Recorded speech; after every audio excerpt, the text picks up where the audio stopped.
ที่ขึ้นกับทักษะข้าพเจ้าได้นำผู้รับผิดชอบขอ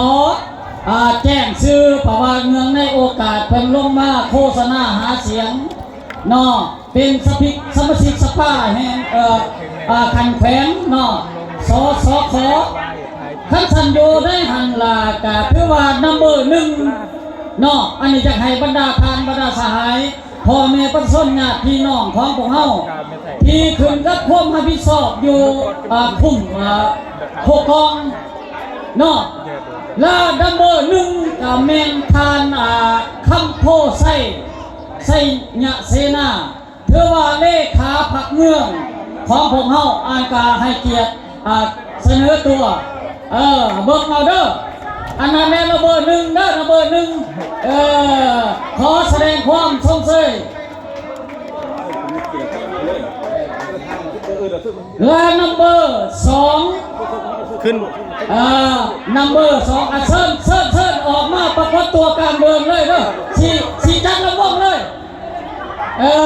นัมเบอร์2ลาแมนสมัครนี่คือว่าดึกนึงเลยดีกว่าสหายคือว่าเขียนบุกเลย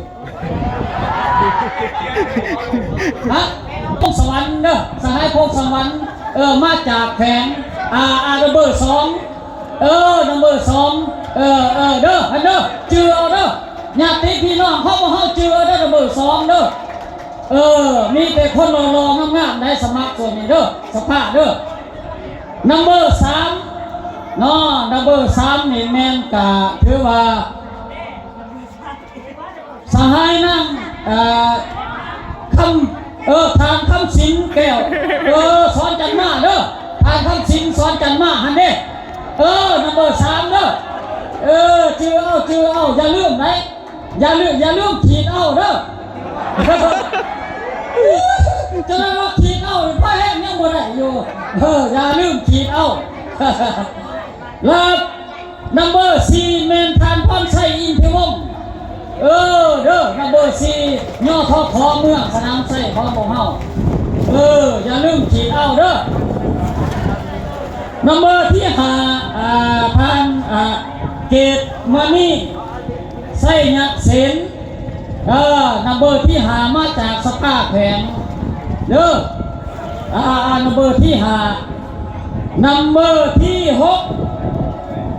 นัมเบอร์ที่6นั่งสิงคำโลหะสารอันนี้ก็มาจากสหพันธ์แม่ยิ่งเมืองของพวกเฮาอย่าลืมอย่าพลาดขีดเอาเด้อแล้วนัมเบอร์ที่7ทางนั่งเผ่า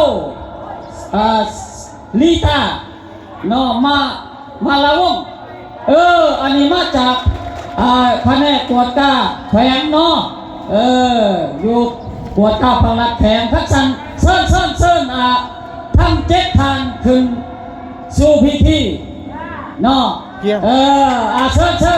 ญลาสวยงา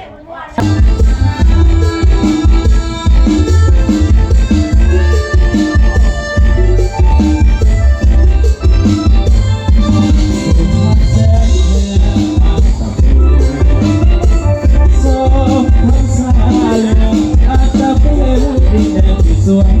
อาหารเดินน้ำดังคลองไปไกลดินแดนเมืองไทยงามวิไลอุดมยังมีแม่สุขซึ้งใจเมื่อใดกลับมาเห็นท้องได้เอามาลูกมาด้วยความสบายดีบ้านเขาสุขดี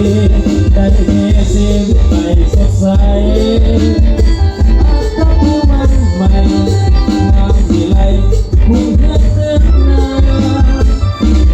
งามเช่นน้ำใสน้ำเสกมาดังคงภาษาเก็บคู่กับสายเส้นจองามสายผู้สะพอยังเพียงสองกับสายผู้หลวงเป็นคนเมืองของพี่น้องชาวอาชีพ